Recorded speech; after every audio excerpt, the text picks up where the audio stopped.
الحمد لله وكفى وسلام على عباده الذين اصطفى أما بعد فأعوذ بالله من الشيطان الرجيم بسم الله الرحمن الرحيم قل للمؤمنين يغضوا من أبصارهم ويحفظوا فروجهم ذلك أزكى لهم إن الله خبير بما يصنعون صدق الله مولانا العظيم وصدق رسوله النبي الكريم ونحن على ذلك لمن الشاهدين والشاكرين والحمد لله رب العالمين اللهم صل على سيدنا مولانا محمد النبي الأمي وعلى آله وسلم تسليما كثيرا كثيرا اللهم رب الحل والحرام ورب البيت الحرام ورب الركن والمقام أبلغ لروح سيدنا ومولانا محمد منا السلام.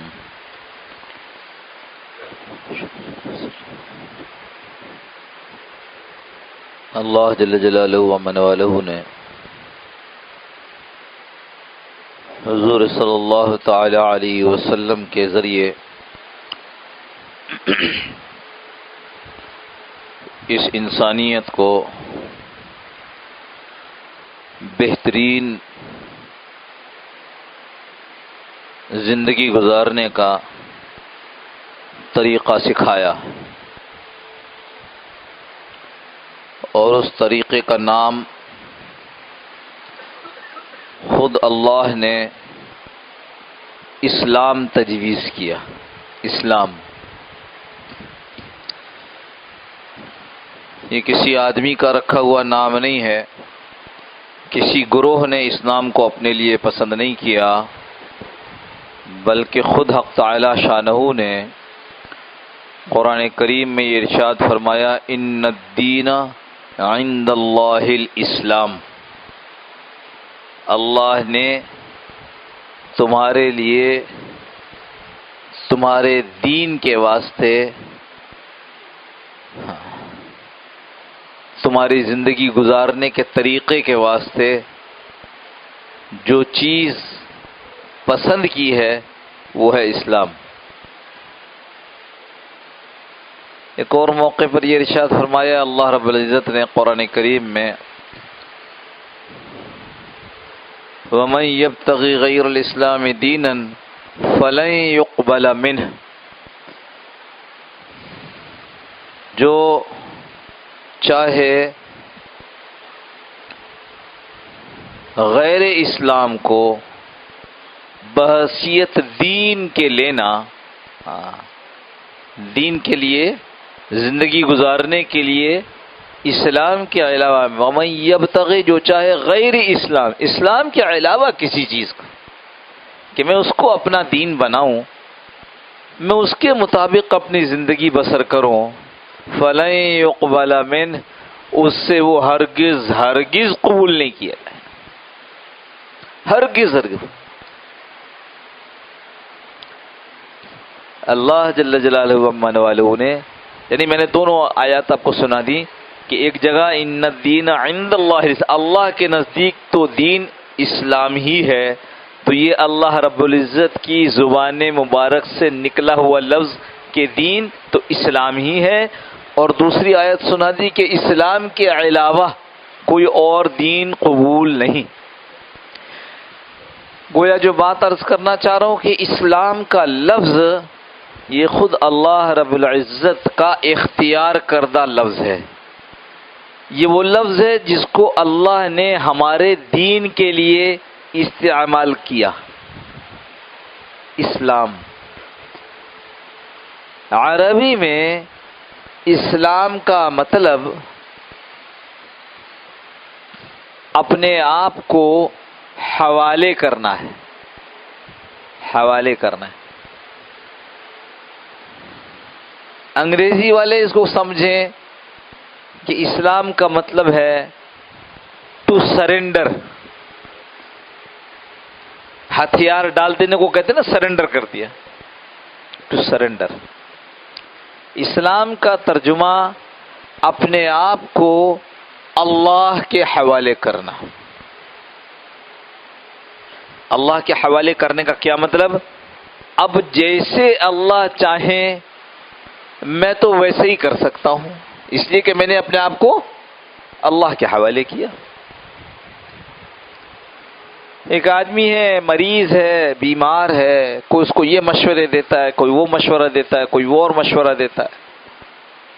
وہ کہتے نہیں بھائی میرا ایک فیملی ڈاکٹر ہے، میں نے تو اس کو اپنے آپ کو اس کے حوالے کر دیا،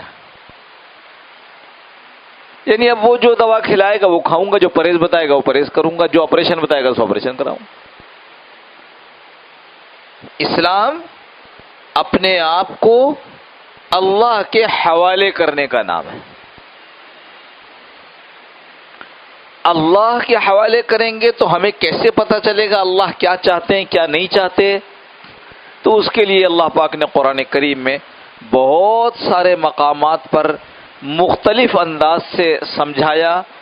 ایک آیت ایسی ہے جو اتنی کھلی ہوئی ہے کہ اس سے بات غبی سے غبی یعنی کند ذہن آدمی کو بھی سمجھ میں آ سکتی ہے۔ وَمَا آتَاكُمُ الرَّسُولُ فَخُذُوهُ وَمَا نَهَاكُمْ عَنْهُ فَانْتَهُوا۔ رسول صلی اللہ علیہ وسلم جو چیز تمہیں دیں اس کو لے لو، وہ کہیں یوں کرنا ہے کو ٹھیک ہے کرنا ہے، وہ کہیں اس طرح کرنا ہے کو ٹھیک ہے اس طرح کرنا ہے، وہ کہیں کہ اب کرنا ہے کو جی ایسا اب کرنا ہے۔ وَمَا آتَاكُمُ الرَّسُولُ، رسول تمہیں جو کچھ دیں فَخُذُوهُ تو لے لو اس کو، وَمَا نَهَاكُمْ عَنْهُ اور جن چیزوں سے منع کرے فَانْتَهُوا اس کو چھوڑ دو۔ یہ سیدھا سادہ ترجمہ میں نے آپ کے سامنے اسلام کا کر دیا۔ ہم جس مذہب کے ماننے والے ہیں نہ وہ یہودیت ہے، نہ وہ نصرانیت ہے، نہ وہ ہندو مذہب ہے، نہ وہ جین مت ہے، نہ وہ سکھ مذہب ہے، نہ وہ کنفیوشزم ہے، نہ تاؤزم ہے، سیدھا اللہ نے اس مذہب کا، ہاں، اور نہ محمڈنزم ہے، یہ انگریزوں نے نام دیا۔ جب انگریز بر صغیر میں آئے اور مسلمانوں کے اوپر حکومت کی تو انہوں نے کہا کہ اچھا ان کے نبی کا نام محمد ہے تو انہوں نے ہمارا نام رکھا محمڈنز۔ نہیں، ہمارا نام یہ بھی نہیں ہے، ہمارا نام کیا ہے؟ مسلمان، جو لفظ بنا ہے اسلام سے، ہمارا مذہب اسلام۔ اسلام جس نے قبول کیا اس کو کیا کہا؟ مسلمان۔ اور ترجمہ سیدھا سادہ یہ ہے کہ ہم نے اپنی گردن ڈال دی ہے اللہ کے آگے،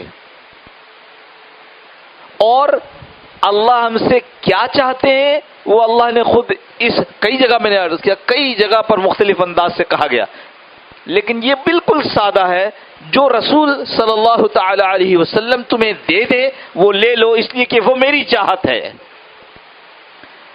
جس سے رسول صلی اللہ علیہ وسلم منع کر دے اس سے رک جاؤ، اس لیے کہ میں یہی چاہتا ہوں۔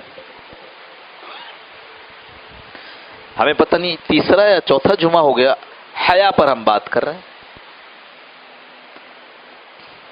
حیا کیا چیز ہے؟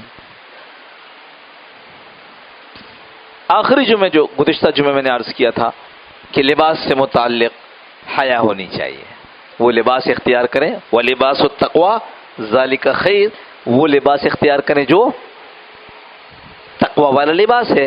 اور سب سے زیادہ تقوی والے کون؟ حضرت صلی اللہ تعالی علیہ وسلم۔ تو جو آپ صلی اللہ علیہ وسلم کے لباس سے قریب ترین لباس ہوگا وہ تقوی والا لباس کہلائے گا۔ آج جو بات عرض کرنی ہے وہ یہ کہ دوسرا حیا کا جو ایک پہلو ہے وہ ہے اپنی نگاہوں میں حیا ہونا۔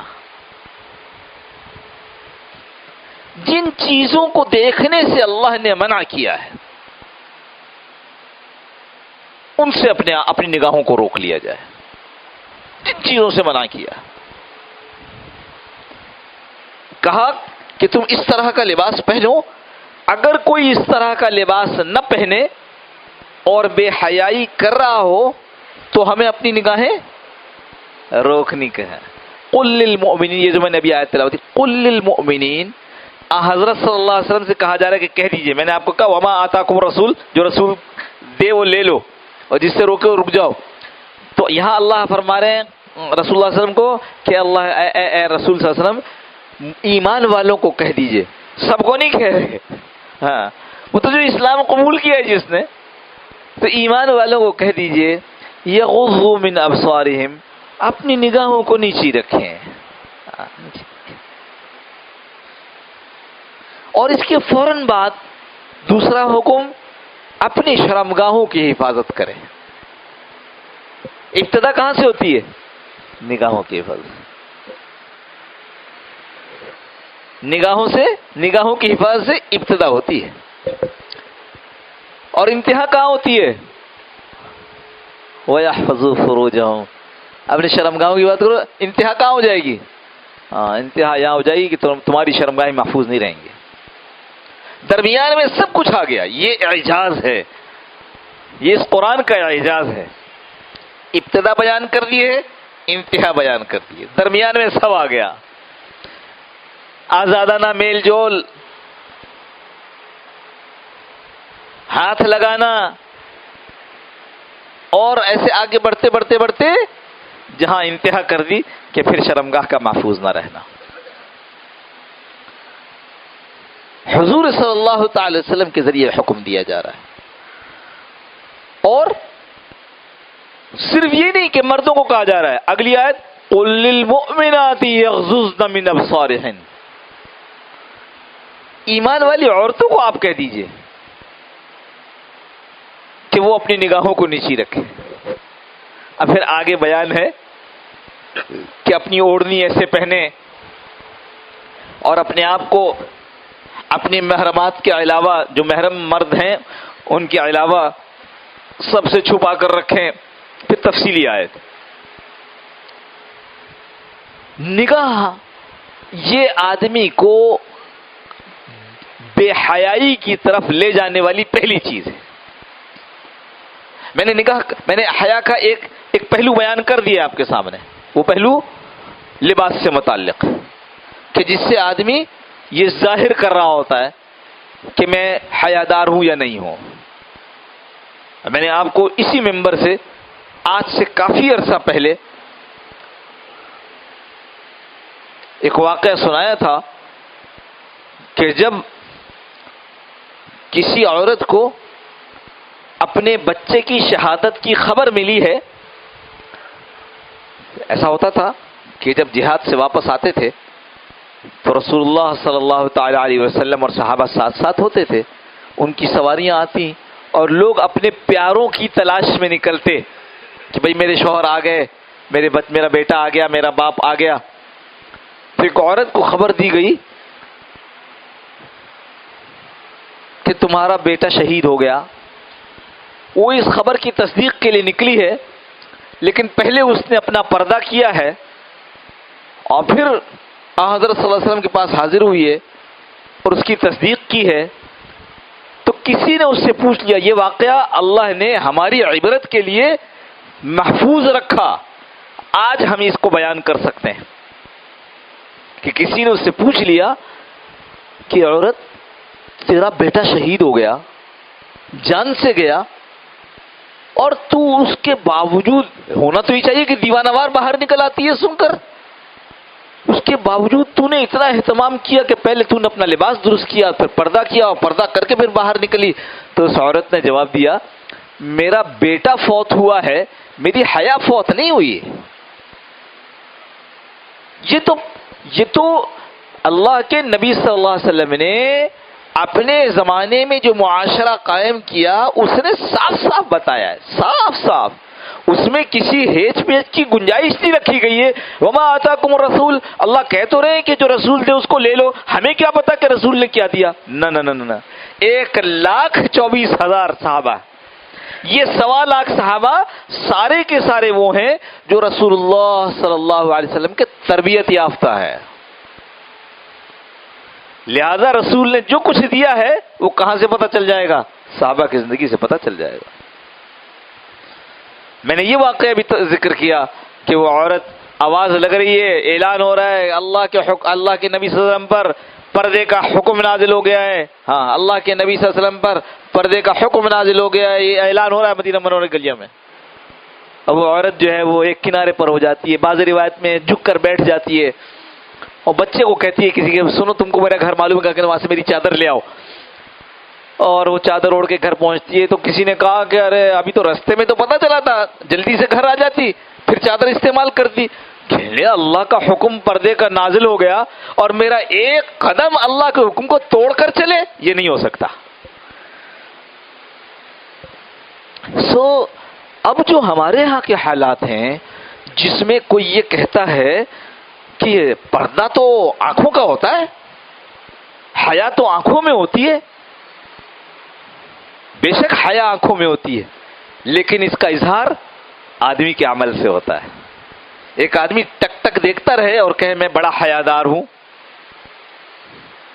آپ بے حیا ہیں اگر آپ غیر محرم کی طرف اس طرح دیکھتے ہیں. ایک آدمی کہتے ہیں نہیں مجھے معلوم ہے حضرت علی رضی اللہ عنہ سے حضور صلی اللہ علیہ وسلم نے ارشاد فرمایا تھا کہ پہلی نظر کا مواخذہ نہیں ہے، پہلی نظر معاف ہے، تو اس لیے میں نے پہلی نظر ڈالی. پہلی نظر اچانک نظر ہے، بالارادہ نہیں ہے کہ یہ پہلی نظر تو معاف ہے تو پہلے دیکھ لوں. کوئی گنجائش نہیں چھوڑی ہے، اتنا صاف. اب یہ جو میں نے جہاں سے بات شروع کی، اب آپ دوسرے معاشروں کی جو غیر مسلم معاشرے ہیں ان سے متاثر ہو کر یہ کہنے لگے کہ حیا کا تعلق نگاہوں سے نہیں ہے، تو آپ کی نہیں چلے گی. کس کی چلے گی؟ اللہ کی، جس سے ہم نے یہ وعدہ کیا کہ ہم نے اپنے آپ کو آپ کے حوالے کیا ہے. یہ تو آپ کہہ دیجئے کہ ہم نے اللہ کے حوالے آپ کو نہیں، اپنے آپ کو نہیں کیا ہے، یعنی دوسرے لفظوں میں اسلام سے ہمارا تعلق نہیں ہے، ہمارا تعلق اسلام سے نہیں ہے. پھر ہمارے مخاطب آپ ہے ہی نہیں، پھر ہم آپ کو سنا ہی نہیں رہے. ہم تو اس کو سنا رہے ہیں جو یہ کہتا ہے کہ میں نے اپنے آپ کو اللہ کے حوالے کیا ہے، یعنی میرا دین اسلام ہے، یعنی میں مسلمان ہوں. اس لیے یاد رکھیے، ایک ہے حیا کا حکم اور ایک ہے اس کا اظہار.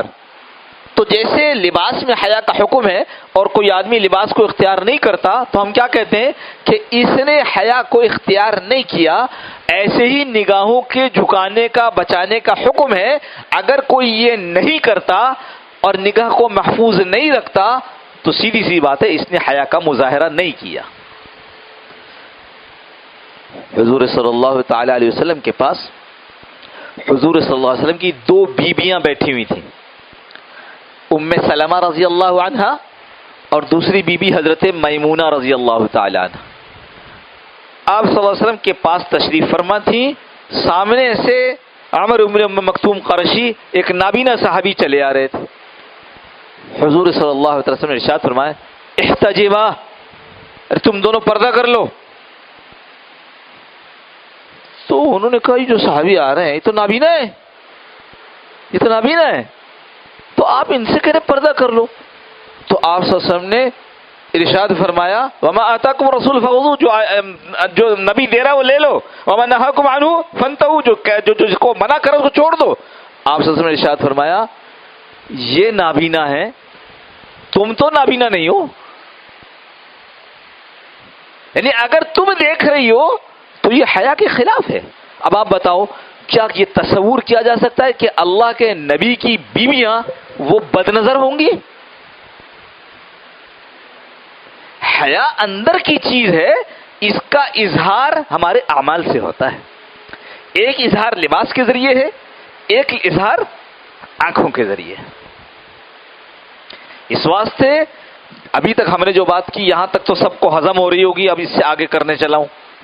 جو ہم تو مردوں کے مجمع میں بیٹھے نا، ہر وہ کھیل جس کے اندر مرد کا سطر ننگا ہوتا ہے، گھٹنے سے اوپر ہوتا ہے، اس کو دیکھنا جائز نہیں ہے.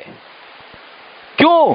حیا کے خلاف ہے، وہ غلط ہی کر رہا ہے. کس بات کی؟ لباس میں حیا نہیں اختیار کیا. ہم کیا غلطی کر رہے ہیں؟ نگاہ میں حیا اختیار نہیں کی. اب وہ کھیل ہو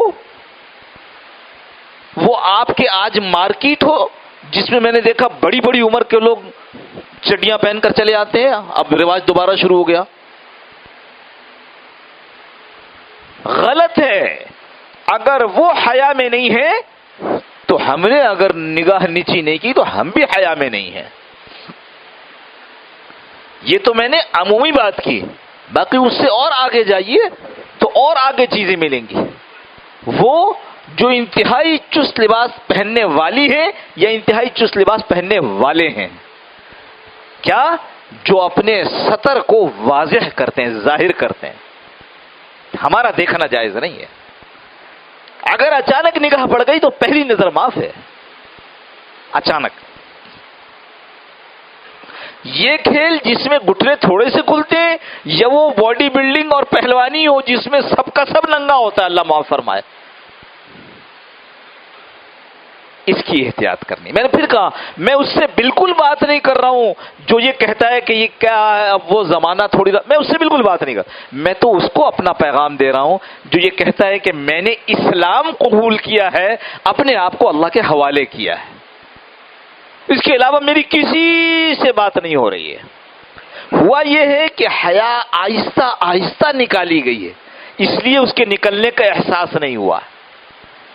اگر یکدم کہہ دیتے تو شاید پہلے ٹی وی کے ڈرامے لائے گئے، ہاں پہلے اخبارات میں تصویریں لائی گئیں، پھر ان ڈراموں کے اندر غلط حرکتیں آہستہ آہستہ. باطل بڑا ہوشیار ہے، شیطان غافل نہیں ہے. اس نے تو وعدہ کیا تھا اللہ سے میں تو بہکاؤں گا. ہم بھولے ہوئے، وہ نہیں بھولا ہے. اس کو معلوم ہے کہ ان مسلمانوں کو کیسے آہستہ آہستہ اس دھرے پر لانا ہے. اس لیے عرض کر رہا ہوں کہ بھائی احتیاط کریں. ابھی دو پہلو اور باقی ہیں حیا کے، انشاءاللہ کوشش کریں گے کہ ان کو زندگی رہی تو اگلے جمعوں میں بیان کریں کہ ہمیں حیا والی زندگی، کیونکہ یاد رکھیے گا آپ صلی اللہ علیہ وسلم کا فرمان ہے کسی دوسرے تیسرے کا نہیں ہے، جو دین کا سب سے زیادہ جاننے والا جس کے اوپر اللہ نے وحی نازل کی ہے ان کا فرمان ہے حیا اور ایمان دونوں بہنیں ہیں، جب ایک رخصت ہوتی ہے تو دوسری خود رخصت ہو جاتی ہے. اللہ ہم سب کے ایمان کی حفاظت فرما دے. وآخر دعوانا الحمدللہ رب العالمین. پہلے اذان ہوگی اور اس کے بعد پھر سنت ادا فرمائے.